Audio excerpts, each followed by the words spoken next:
First, the definition of the first order derivative from high school, or this is the nice one at least. Note that there's a part here which says if the limit exists. So this is the definition.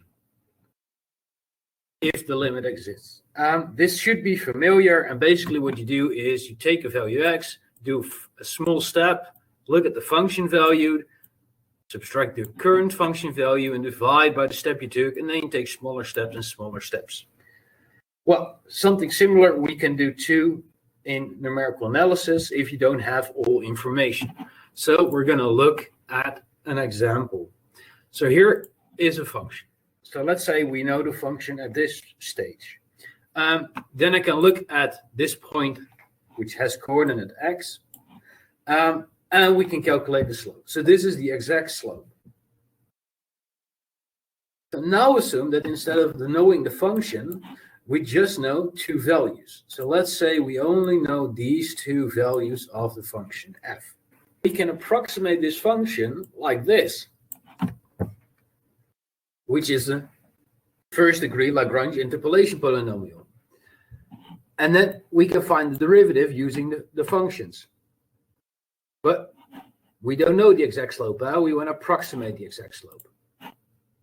So the best approximation I can do is just looking at this line, and the slope of this line is then the approximation. So if we draw it nicely, this is an approximation of the slope or of the function and then used for the slope. So because we're looking at the slope in this point, and we're going to use a point which is more to the right than the value we're looking at, we call this a forward difference. Yeah, because we do one step forward in the x coordinate. So what happens if we would do add another point? So let's say I also know this value. Then I can use, instead of these 2 points, I can use this point and this point to approximate the function and then calculate the slope. So if I do that, I would take this line, and because I go one step back, I call this a backward difference. Then the next step would be I could also use these 2 points, and then I would say it's a central, because I do one step to the right and one step to the left around a central point.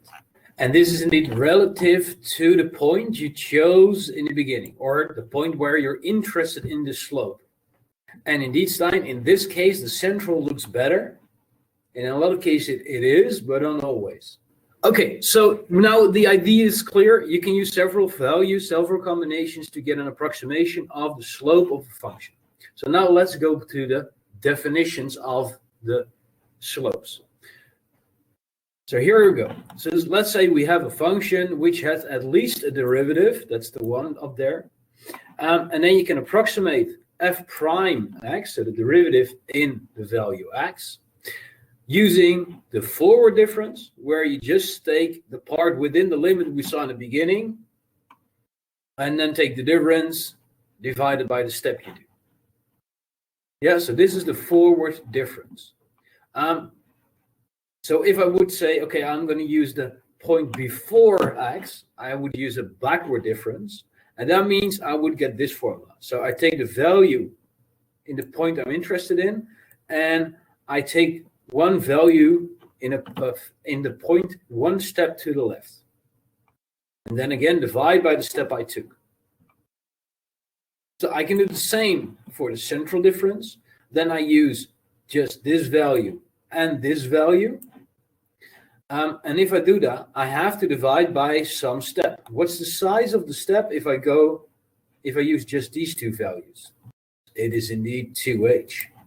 And we call this a central difference because it's central. It's like mirrored in some sense.